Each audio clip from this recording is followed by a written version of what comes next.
Hello everyone, welcome back to my YouTube channel. আজকে 4ই শ্রাবণ মাসের প্রথম সোমবার, আর আমি পিউ।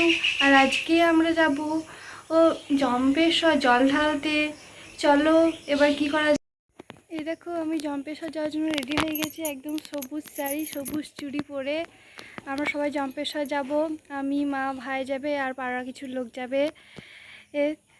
কে কে সবুজ চুড়ি পরেছে আমাকে প্লিজ কমেন্ট করো। দেখো আমরা টোটো করে চলে আসছি। দেখো আমাদের পাশে বৌদি, মা, সবাই আছে। ভাই পেছনে সামনে বসে আছে। আমরা যাচ্ছি জম্পেশ্বরের উদ্দেশ্যে। এই দেখো আমরা সামনে জম্পেশ্বর মন্দির চলে এসেছি, আর একটু পরেই এরকম বিশাল বড় লাইন, একদম লাইনে দাঁড়িয়ে পড়েছি। সবাই দাঁড়িয়ে পড়েছে একদম। এবার আমরা এগুচ্ছি আস্তে আস্তে। এত লাইন পেরিয়ে অবশেষে বাবার দর্শন পেলাম। এই দেখো, বাবাকে সবাই একটু প্রণাম করে নাও। এত ভিড়, ঠেলাঠেলি করে। এ দেখো মন্দির বাইরে থেকে, এখানে একটা চেরি গাছও আছে। এই দেখো এখনও কত ভিড়, একদম চারিপাশের লোকে গিজগিজ করছে। এবার আমরা পুজো দেওয়া হয়ে গেল, এবার বাড়ি যাব।